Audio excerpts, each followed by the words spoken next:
Yo, hey guys, I got a new PB here.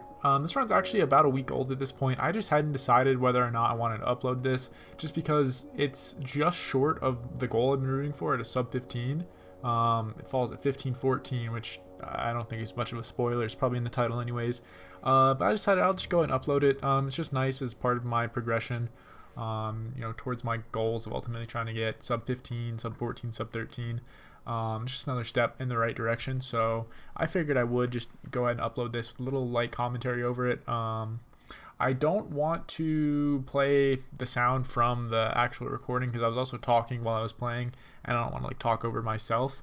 So I'm just gonna have that muted. I apologize if that's weird that there's not gonna be the hit sounds and everything that you would normally associate with Minecraft. But I'll just do some light commentary over it, and then I have some Minecraft music in the background. Just to add another track. So here's the world. You can see I spawn next to an abandoned village here, and usually a spawn like this would be pretty non-comforting. This is a pretty quick reset most of the time. However, right there immediately I see that blacksmith, and so it's at least worth my time to run over here and check and see if there's anything good in the chest. So it is, worth the 30 seconds I spend running over here. A lot of maybe the top 1% of runners might reset this just right away, just because an abandoned village is going to have really low yield in terms of how often you're going to get what you need to do a run. But I come over here and check it anyways, and I pull just about as good of a chest as you can get here. 4 iron plus enough obsidian to make a portal. So immediately I know I have a pretty clear entry here, and I go ahead right away, make my tools. And because I have enough obby to just go ahead and make the portal out of obsidian, I don't actually have to make a bucket, so I can use that iron for a pickaxe instead, which is really nice. Then I use that iron pickaxe here to get stone for stone tools, which are obviously a lot better than wood tools here. And that saves me a ton of time as well. And then I use this hay. I pre-gathered the hay, which was pretty ambitious, but it was conveniently on my path. And a lot of the time with villages, you don't know where you're going to go after you go to a blacksmith, assuming it's good.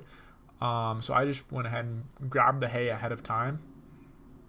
And then of course I'm getting some wood here, and now because I know I have enough obsidian, the only thing I have to do to enter in the nether is actually get flint and make the portal. So I run over this river because gravel is very often at river beds, and I mine gravel until I get flint. It takes me a little while, just about average. I get it on the 10th, which is it's a 1 in 10 chance, so that's exactly expected. And then I go ahead and make my portal here. This is all pretty standard. Make my flint steel, and then I'm entering at less than 2 minutes, which is pretty good pace. A lot of people would say for a run like this, you could expect this to be faster, just because I already had my obsidian to make. I didn't have to find a lava pool or anything. But some constraints there where I didn't spawn that close to the village, and on top of that, I had to run for the gravel as well. And so here I spawn, and I use the E-ray technique, microlensing, to find where my bastion is. But I don't actually initially see it at first, but what I do see is the fortress.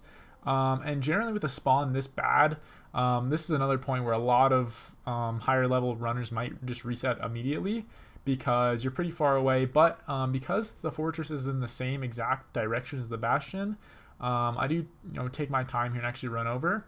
This also has outside influence from the fact that this was going to be my last run of the night anyways. And so because of that, I have more incentive just to play this, and then if nothing comes from it, I can just end my session there. But if something does come from it, then it's a nice way to cap off the session. And so here I actually slow bridge with these slabs. I'm not very comfortable speed bridging with slabs. It's a technique a lot of people are comfortable with. I'm just not quite comfortable with it. And I just kind of wanted to force a run out of this, even though I knew the bastion was going to be decently far. And so I just go ahead and force it there. Another spot that some people would take contention with is the fact that I'm running past the fortress to go to the bastion. It's not too hard here just to play fortress first. However, because I don't have a shield, I don't feel particularly confident in my ability to go to this fortress and not die. I do have plenty of food in the bread, but still it's a Soul Sand Valley fortress, so there's going to be a lot of mob spawns between both blazes and withers. And so generally it's just the safer thing to run past the fortress into the bastion. Which is what I end up doing here. Once again, some people would say it's a misplay. I generally think it's okay, especially because I just know within my own skill that it's unlikely that I'm gonna enter this fortress and exit without dying or just taking significant amounts of time longer than I would have had to. So I do run to the bastion here. It really isn't too much further, thankfully. Saves a lot of time. I'm able to navigate this terrain pretty well. It is the Soul Sand Valley terrain, which is kind of tough because you're running across the slowest block in the game, or one of the slowest, which really slows things down. But I do identify it's a treasure bastion just because how flat the walls are. It's pretty easy to tell. And so I dig along this, just hoping that I run into the lava moats section of the bastion. And I do end up running into the lava moats here, so I set myself up just for the standard treasure route. I checked the 2-letter name chest here, and I do get armor from it, so pretty good use of my time to check that. And then I just get ready to build up and run the standard treasure route. I eat food here, just kind of as a precaution, just because I know I have that fortress, so might as well take a second, just because I know this will be a run, and eat food. Here I can play this pretty safely because I do have that pig, that zombie pigman there, who is blocking these pigs, and so it's pretty safe here. I just do the standard jump route and break that block there, run up these stairs, break the other Danny block, break a hole in the wall. I didn't actually have to drop that gold. I don't think it would be a time loss just because it's not going to necessarily take a lot of time from the trading. But because I did have armor, the piglins weren't aggro to me. I didn't actually really have to drop that gold there. And then of course I break through the wall, break this gold. Very standard treasure out here. There are more in-depth explanations and kind of reviews of how to play this route. I do play it a little slower than you normally would because at the top of the treasure bastion it looks like there's some terrain above me, and so I'm worried that there might be piglins above that are going to come down and try to hit me. And so just to be safe, I do take my time up here. But nobody comes and attacks me, so I'm able to run the rest of the route at a pretty normal pace. And of course this route you just mine the gold and then run it back over to them. Like I said, if you want a more in-depth explanation of this route, there's pretty nice videos on YouTube that show how to run it, but this is a decent overview. I end up pulling pearls pretty quickly here, which is very nice. And then of course I go and check these earlier trades and check the chests, and I pull my obsidian here. Now a big detraction of this run is the fact that I only have one portal. If I was able to pull a little bit more obsidian here and have 2 portals, this could pretty easily sub maybe 15, maybe 14, maybe even 13, just depending on how quickly I play the calculated, because one portal is obviously just a lot slower than having 2 and being able to do calculated, unless you rip the blind, of course. And so here I know I have all my stuff, so I can go ahead and leave. And of course I know where the fortress is, so I don't have to waste time E-raying or doing anything. Something I could have done there that may have been a little bit quicker is I could have tried to hang a pearl. Because I got those early pearl trades, I could have hung a pearl and then gone and checked the chests. That may have saved a little bit of time, but in the end it didn't really cost me a ton of time. Treasure is one of the nicer bastions for the sole fact that it's really easy to leave. You actually trade very close to an exit, so you can just pearl right out of there. Whereas some bastions, depending on the terrain that surrounds them, are less easy to exit at times, or less quick to exit. So I just pearl over the fortress here, pop my fire res, pretty standard here. This is a pretty exceptionally lucky part of this run. I end up going 7 for 7 on rods. I wasn't sure right there if I wanted to spoil that or not, but it doesn't last long enough for it to be a major spoiler. You can see I'm already 4 for 4 on rods. I build up here, and like I said, because this is a Soul Sand Valley fortress, I get a ton of spawns. This is lucky as well because not only do all these guys drop, but the fact that they're all blazes in general is very lucky. Each one of these guys had an equal chance to be a wither skeleton or a regular skeleton, so the fact that they're all blazes and they all dropped rods is particularly lucky. Now here I'm looking to exit the fortress. Because I only have one portal, I don't build it right in the fortress. I could have saved about 30 seconds on my blind time if I just plopped the portal down right there.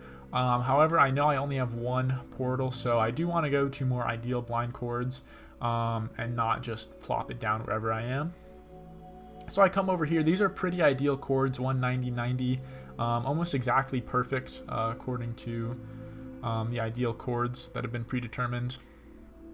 And I just go and plop down my portal. 830 blind, pretty good. Although this segment was kind of mostly hard carried by how quick that fortress split was. And here I do spawn underground, but I get ready to dig up and I see there's some water here, so I just swim up the water. That ends up being a good choice. It probably saves me about a minute of digging blocks. So it's always just kind of good practice to look around before you do anything. Can usually save you a ton of time. So I go ahead and craft my eyes here and throw one. I get the angle of it and I use the Ninja Brain calculator to get a pretty rough estimate of where it is. This blind ends up being about 1,000 blocks, but because it is ocean, it's obviously pretty exciting, because if the stronghold is ocean exposed, it saves a ton of time on the run. And so what I do here is, because I don't quite have enough wood to actually make beds, and I'm worried about it being a ocean exposed stronghold, I actually choose not to make a boat. This run, I never made a boat in the beginning, which does come back to bite me here because it cost me just a bit of time swimming there. However, it does force me to get a dolphin, which ends up being a time save in the long run, just because of how far I had to swim here. And dolphins are quicker than boats. So because I am forced to get this dolphin rather than just make a boat, you could say that not having enough wood is a time save of sorts. However, there's a point later in the run where I also swim rather than use a boat, and so it can kind of go back and forth there. But I'm really hoping here that I see a ocean exposed stronghold. If I do, this would be a pretty good pace entry if it were just right here. However, I keep on swimming and I just continue not to see it, which is obviously not ideal. And so I end up getting on this little island here and I throw another eye. I notice it's a pretty significant turn. However, I was pretty far off my line there as I was swimming. But still, I do see on my calculator there that it's 550 blocks away at 99% certainty. So I feel pretty confident I'll just swim over there. And still, I'm hoping that it's going to be ocean exposed. However, I get the bad news pretty quickly here, and I see that I'm coming up to the shore. And so it's pretty unlikely at this point that the stronghold is going to be in the ocean.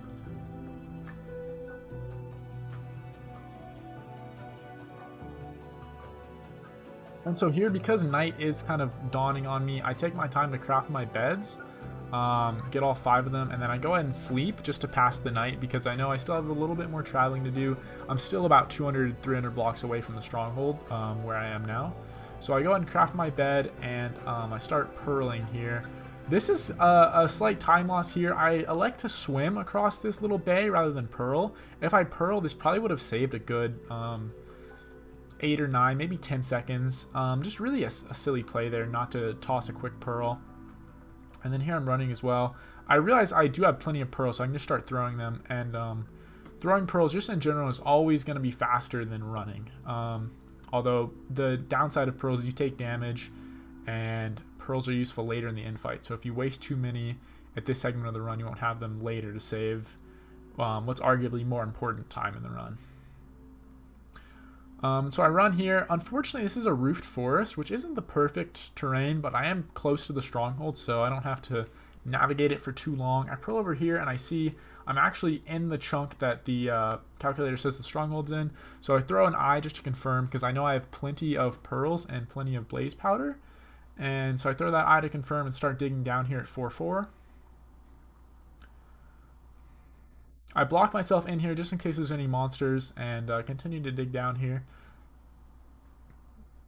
And here I hit the stronghold.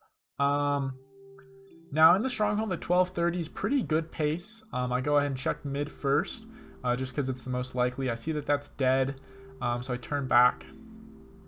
And then I check this next and see that that's dead as well. So I turn to the right here. And you can't hear it because the sound is muted, but I do hear the silverfish to my right here. So I immediately turn right and see that the portal room is right here. And so I go ahead and enter. And it was actually a 3-eye, so I didn't have to craft any more eyes there. Now in the end, a 13-minute end enter is on pace for sub 15, so I am starting to feel the nerves here, just because this could be the run where I complete my goals for speedrunning. And so I build out of the cage, pearl to mid, and set up for the end fight.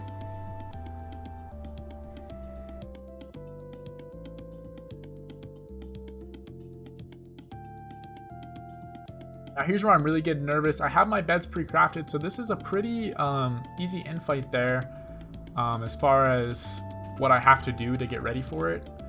I get my axe ready as well, my food and my pearls, and I'm ready to go here. Now I do see the dragon flying pretty close to the perch tower, and so I get kind of over eager here, and I don't want to spoil it a little bit too early before it happens.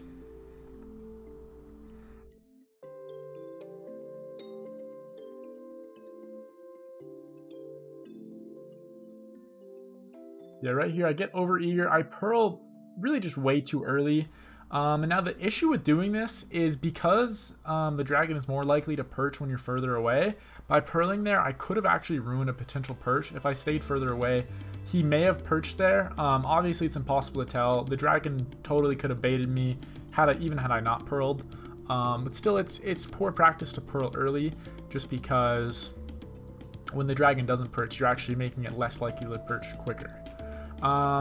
And here I've cut out the audio of the stream, but basically for those 20 seconds where I was waiting on that perch, I was kind of swearing to myself because the last thing I really want in speedrunning was a 15xx at this point. I wanted to have my run be less than 15 minutes, and I knew the dragon perched just late enough to where that couldn't happen, and you can see I passed the 15-minute threshold there. I do mess up the 5 bed, which is unfortunate, but in the end it didn't matter. Even if I nailed the 5 bed, this run would have been short of 15 minutes, probably 15:08 or so. But I do complete it 15:14, which is about a minute PB. 16:24 was my prior PB, so this is a pretty good leap, over a minute improvement. However, I still feel like I have so much more to give. With a blind of this pace, or even quicker pace, my PB blind is 6:47. With an ocean exposed stronghold, could easily be a sub 13, sub 12. So I know I have the potential in me to have a better run. I just need to make it happen and continue to grind. So like I said, this is another good milestone of the category, but still ultimately not the run I'm looking for. And I'm going to continue to grind and hopefully get a better run. Anyways, if you stuck through this whole video, thanks for watching. Take care, and I'll hopefully see you next time with a sub 15.